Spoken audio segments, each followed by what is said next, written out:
আমি আমাদের নারী আম্পায়ারদের তৈরি করতে চাই, যাতে এই যে নেক্সট ইয়ার যে নারী বিশ্বকাপ আছে, তাহলে আইসিসি যাতে এদেরও কিছু ম্যাচ দেয়। তো মুশফিক বলেন, মাহমুদা বললেন, বিশেষ করে তামিম বলেন, ওদেরই তো কলিগ, মানে ওরা সিমিলার টাইমে খেলা শুরু করেছে, ওরাও কিন্তু সাধুবাদ জানিয়েছে। ব্যাপারটা দেখেন, এখানে কিন্তু এটাকে যতটা সিচুয়েশন তার থেকে এটাকে বড় করে দেখাচ্ছে। সিচুয়েশন হয়েছে যে যেটা মোহামেডান বলেন, আমার সাথে কথা হয়েছে, মোহামেডান বলেন, প্রাইম ব্যাংক বলেন, ওদের ম্যানেজাররা প্রথমে যখন জেসিকে দেখছে, যেহেতু এটা তার ফার্স্ট ম্যাচ ছিল, তাদের একটা দিয়েছিল যে এরকম একটা ইম্পর্ট্যান্ট ম্যাচে কেন আমরা একটা অনভিজ্ঞ, তাদের কথা, অনভিজ্ঞ আম্পায়ার দিয়েছি।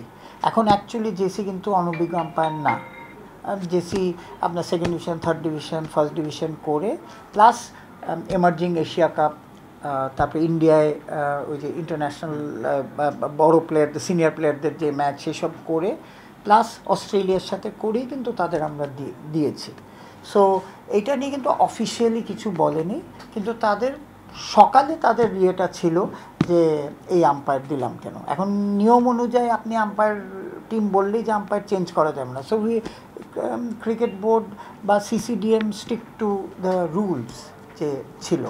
এইটার এই ঘটনাটাকেই এখন যা জীবন বিভিন্ন পত্রিকায় যেভাবে বলা হচ্ছে। অফিশিয়ালি কিছু আসবে কি মনে হয়? যে অনেকে তো আসে, আপনারা রিপোর্ট তো পাবেনই, মানে অনেকে, আমি দেখলাম যে অনেকে নিউজও করছে যে হয়তো বা সিদ্ধান্ত নেবে সিসিডিএম বা সিদ্ধান্ত নেবে বিসিবি, শাস্তি হতে পারে দুই ক্লাবের। না না, এগুলি আসেনি এখনো। কথাটা হচ্ছে কি, যে জিনিসটা হচ্ছে যে এটা আমাদের সচেতনতা সবাই থাকা উচিত, যে এখন থেকে আমরা, এটা তো আগে হয়নি, এটা নতুন বাংলাদেশ ক্রিকেটে, যে আমরা ছেলেদের ম্যাচে মেয়েদেরও ব্যবহার করতেছি। সো এইটারই অ্যাকসেপ্টেবিলিটি, এটা ন্যাচারাল প্রসেস, যে একটা acceptability is natural process. And আমরা মনে হয় এটা কমান্ডিংলি ভালোভাবে এটা পার হয়েছে। অ্যান্ড আমরা এইসব ইম্পর্টেন্ট ম্যাচে দিচ্ছি, কারণ সামনে আমার ওয়ার্ল্ড কাপ আছে। আমি আমাদের নারী আম্পায়ারদের তৈরি করতে চাই, যাতে এই যে নেক্সট ইয়ার যে নারী বিশ্বকাপ আছে, তাহলে আইসিসি যাতে এদেরও কিছু ম্যাচ দেয়। ওরাও তো ফলো করছে যে এরা কোথায় কি করছে।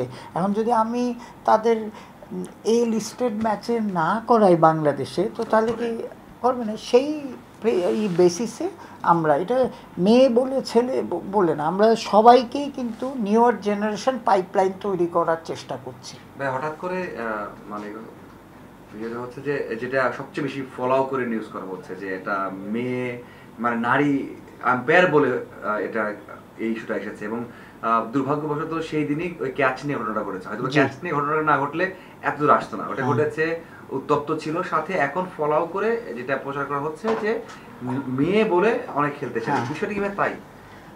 আমার তো মনে হয় না। এখন আমরা যে, শোনেন, বাংলাদেশ যতটা আগিয়ে গেছি, আমরা যে সোসাইটি আমাদের আগিয়ে গেছি, এইটা ইস্যু হওয়ার কথা না। আমি পার্সোনালি মনে করি this is not a issue.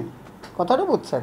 এখন তো সুতরাং যেটা জাস্ট সিম্পল একটা ঘটনা, দুই ম্যানেজার মিলে আলাপ করছে যে কেন আমরা অনভিজ্ঞ আম্পায়ার দিয়েছি। এখন কথাটা হচ্ছে, এটা হয়তো ছেলে আম্পায়ার হলেও তারা একই কথা বলতো, কিন্তু যেহেতু এটা মেয়ে আম্পায়ার ফার্স্ট টাইম করছে, এটা আমার মনে হয় আউট অফ প্রপোর্শন হয়ে নিউজটা হয়েছে। জেসির সাথে আপনার কথা হয়েছে কিনা? মানে আপনাদের তো অবশ্যই এটা ব্যাক দরকার, কারণ এরকম ঘটনা তো অবশ্যই নতুন না, তাও একটা ইমপ্যাক্ট পড়ে। কি কথা হলো? বা না, যে জেসি আমার সাথে, ধরেন এই যে প্লেয়ারদের কথাও হচ্ছে, প্লেয়াররাও কিন্তু, প্লেয়াররা কিন্তু মুশফিক বলেন, মাহমুদা বললেন, বিশেষ করে তামিম বলেন, ওদেরই তো কলিগ, মানে ওরা সিমিলার টাইমে খেলা শুরু করেছে, ওরাও কিন্তু সাধুবাদ জানিয়েছে, ওয়েলকাম করেছে। সো এইটা যে অনেক জায়গায় বলছে যে প্লেয়াররা অবজেকশন দিয়েছে, এইটা কিন্তু আমার কাছে কোনো রিপোর্ট আসেনি, কেউ বলেও নি। তো সুতরাং তামিমও সেম কথা বলেছে। তো সবাই, ইট ইজ ভেরি ক্লিয়ার যে প্লেয়াররা কিন্তু, আজকে কোয়াবো একটা স্টেটমেন্ট দিয়েছে যে প্লেয়াররা কিন্তু এটার মধ্যে, just is a simple discussion between two managers হয়েছে অ্যান্ড টিম ম্যানেজমেন্টের মধ্যে হয়েছিল, যেটা ইয়ে হয়েছে। আর জেসির সাথে কথা বলছে, জেসিকে বলছে যে এইসব নিয়ে চিন্তা করতে না, সামনে ইন্ডিয়ার সাথে খেলা, তো সুতরাং সেটাই কনসেন্ট্রেট করতে। অ্যান্ড এগুলি তো এই যে এসব হ্যান্ডেল করা শেখাটাই কিন্তু প্রেশার নেওয়া। সো একদিক দিয়ে ভালো যে শিখছে। ভাইয়া, যেটা আসলে আলোচনায় আসছে বারবার, যে বারবার অভিযোগ এসছে, কিন্তু কোনো ক্লাব তো আপনাদেরকে অভিযোগ জানায় না ফর্মালি। না, অভিযোগ এসছে, লিখছেন। ব্যাপারটা হচ্ছে কি, বললাম তো, জাস্ট ইটস সিম্পলি তারা একটা হচ্ছে অভিযোগ, মানে তারা সিরিয়াসলি কমপ্লেন করেছে। হ্যাঁ, ব্যাপারটা হচ্ছে সকালে জেসিকে দেখে একটা তাদের রিয়াকশন, হ্যাঁ, দেওয়ার আনহ্যাপি, বা খুব বলতে পারে দেওয়ার নট হ্যাপি, এরকম হতে পারে, এরকম ছোট একটা রিয়াকশন। কিন্তু তারাও তো জানে যে একবার আম্পায়ার হয়ে গেলে তার চেঞ্জ করার কোনো ওয়ে নাই। হ্যাঁ, তো এই পর্যায় থেকেই হয়েছে। পরে যখন খেলা বন্ধ ছিল হয়েছে মুশফিকের আউটটা নিয়ে। হ্যাঁ, আর মুশফিকের আউটটা কিন্তু আম্পায়ারদের কিছু করার নেই। এটা হচ্ছে as international practice standard, DRS না থাকলে আপনার জিনিসটা হচ্ছে ফিল্ডার বলবে। এখন ফিল্ডার যদি 70 গজ থেকে বলে যে 6, ফিল্ডার যদি ক্যাচ, আম্পায়াররা ওটাই করেছে। ভাইয়া, আনহ্যাপি হোক বা যেটাই হোক, একটা রিয়াকশন তো তারা দেখিয়েছে। তো আপনারা একটা ডিসিশন নিয়েছেন, একটা বিসিবি ডিসিশন, যে কাকে আম্পায়ার রাখবেন। তো সেই ডিসিশনের এগেইনস্টে যারা গেছে, সেটা নিয়ে বিসিবি কি কোনো থাকবে না, যে বিসিবি কোনো থাকবে না তাদের এগেইনস্টে? এগুলো তো দরকার নেই তো ভাই। আমি am not moving from my stand.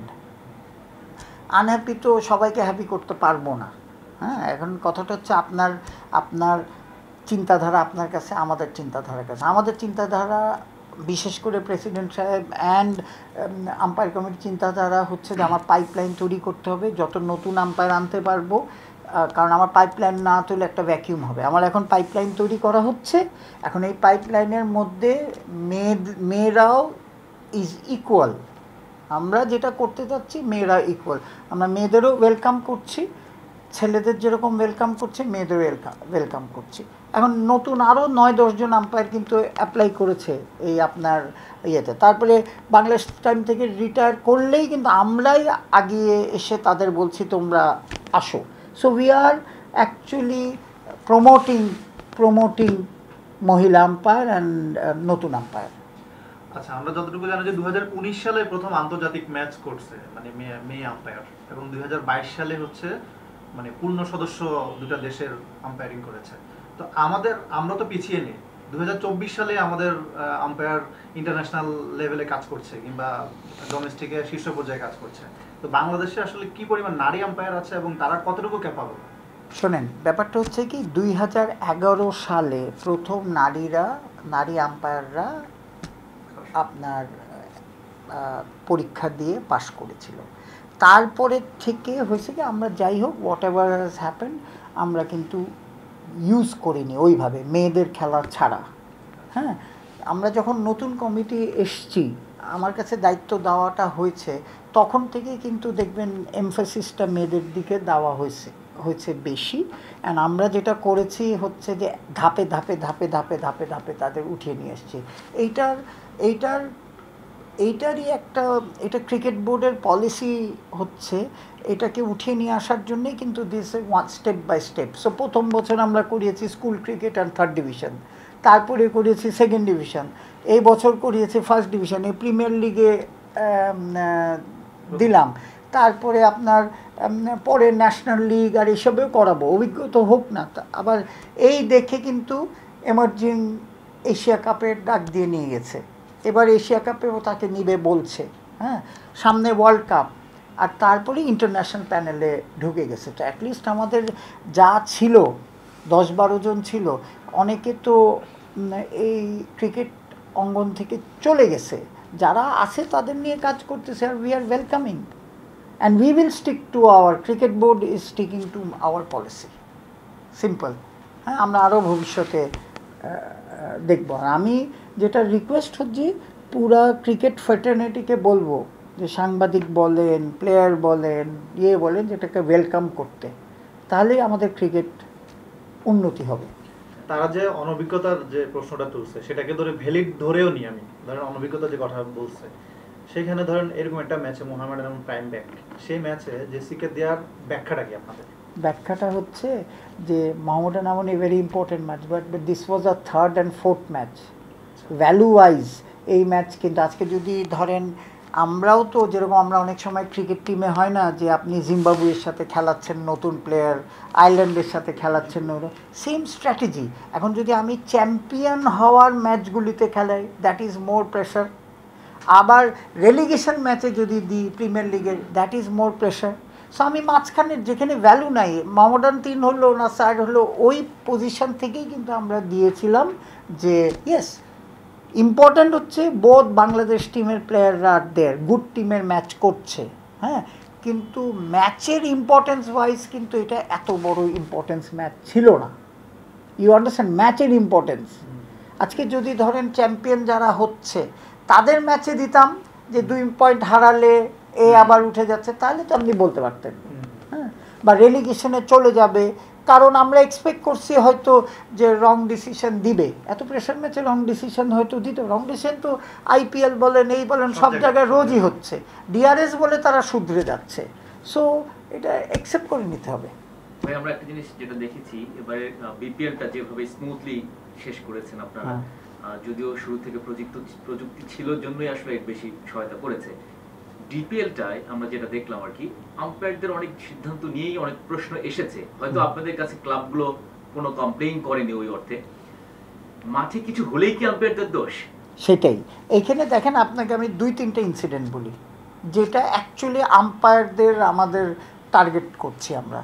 প্রথম কথা, দেড় কয়দিন আগে আপনার একটা ম্যাচ, একটা কনকাশন ঘটনায় খেলা বন্ধ ছিল, আমাদের অনেক সিনিয়র প্লেয়ার ইনভলভ ছিল।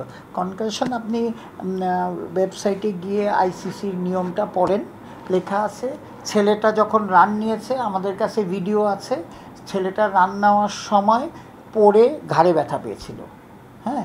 এখন জিনিসটা হচ্ছে যে তার ফিজিও একটা অ্যাপ্লিকেশন করেছে, ম্যাচ রেফারি অ্যাকসেপ্ট করেছে। এখন খুঁড়িয়ে বার হয়েছে না সেটা দেখার বিষয় না। তাহলে তো মনে আছে শ্রীলঙ্কার সাথে আপনি শ্রীলঙ্কার ম্যাচে সম্মত পায়ে টান পড়ছিল, হ্যাঁ, তো তাকে কেমনে রিপ্লেসমেন্ট করলেন আপনি? You understand? এখন এটা কিন্তু আম্পায়ারদের কোনো ইনভলভমেন্টই নাই, কিন্তু সব জায়গায় লেখা হচ্ছে যে বাজে আম্পায়ারিংয়ের পার্ট। তারপরে ধরেন এই যে ক্যাচ, এই যে মুশফিকের ক্যাচটা, এটা আম্পায়ারদের কোনো জুরিডিকশনই নেই বলবেন আপনি। তারপরে আপনার আরেকটা ম্যাচে একটা 1 বাউন্সে ক্যাচ নিয়েছে, হ্যাঁ, এটা আম্পায়ার কাছে যে সে দেখেছে, আপনি দূর থেকে দেখতেছেন আর আমি আম্পায়ার কাছের থেকে দেখেছে।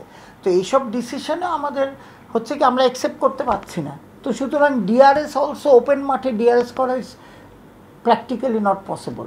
এটা তো আমার বিষয় না, এটা বোর্ডের বিষয়। এক তো ফাইন্যান্সিয়াল ইস্যু, দ্বিতীয়ত হচ্ছে যে ওপেন ইয়েতে আপনি এয়ার কন্ডিশন পরিবেশে আপনার রুম করে ওইখানে দিয়ে ক্যামেরাগুলি দিয়ে আপনার বিকেএসপিতে 2 ম্যাচে খোলা মাঠে খেলা হচ্ছে, হ্যাঁ, তো আপনি কি প্রতিদিন ক্যামেরা খুলবো লাগাবো ডিফিকাল্ট। স্টেডিয়ামে খেলা হলে হ্যাঁ হয়তো শেখ হাসিনা স্টেডিয়াম সবগুলি হয়ে গেলে তখন হয়তো সিচুয়েশন ভিন্ন হতে পারে, কিন্তু রাইট নাও সারা দুনিয়ায় তো এই সব ম্যাচে ডিআরএস নেই। আমার কথাটা বুঝছেন? আপনি দেখেন না যে লোকাল ক্রিকেট যেটা ইয়েতে হচ্ছে অস্ট্রেলিয়া, ইন্ডিয়া, এই সেই, হ্যাঁ, রঞ্জি ট্রফি খেলা হচ্ছে ইন দ্য স্টেডিয়াম, রাইট? হ্যাঁ, সো সেটা তো ক্রিকেট বোর্ডের ব্যাপার, আম্পায়ার কমিটির ব্যাপার না। আমরা তো সাধুবাদ করব যে যদি ওয়েলকাম করব যদি হয়। যদিও আপনি যেটা বলছেন আর কি, যেহেতু আপনি অন্য ডিপার্টমেন্টের, ব্রডকাস্টিং ডিপার্টমেন্টে আরেক ডিপার্টমেন্ট, সেক্ষেত্রে ডিপিএলটা বারবারই যখনই ডিপিএল মৌসুমটা শুরু হয় তখনই বলা হয় যে ব্রডকাস্টিং করা হবে, কিন্তু আদতে করা হচ্ছে না। তো এটার কি কোনো আপডেট আছে? না, এই যে আপডেট তো যে আপনারা তো আমাদের প্রেসিডেন্ট সাহেব বলেছে, এইসবের জন্যই তো বিসিবি টিভি করা হচ্ছে। কারণ এটা তো শোনেন, বাংলাদেশ লোকাল লিগ যখন আপনি ট্রান্সফার করবেন, commercially is not viable. So এইটা কোনো টিভি চ্যানেল দেখাতে যাবে না। আমাদের তো এটা প্রফিটেবল অর্গানাইজেশন না। আমরা যেটা ডিসিশন নেওয়া হয়েছে, যেটা প্রেসিডেন্ট সাহেব ক্লিয়ারলি বলে দিয়েছে যে আমাদের এটা ক্রিকেট উন্নতির জন্যে আমরা দেখাবো। সো তখন হয়তো আমরা চিন্তা করতে পারি যে সাম সর্ট অফ কিছু করতে হবে নি, বাট কারেন্ট বাইলস অনুযায়ী আমরা কিন্তু কোনো স্ট্রিমিং দেখার উপায় নাই, কিচ্ছু নাই। হ্যাঁ, একদম স্ট্যান্ডার্ড নর্মাল ম্যানুয়াল আম্পায়ারিংয়ে থাকতে হবে। ঠিক আছে।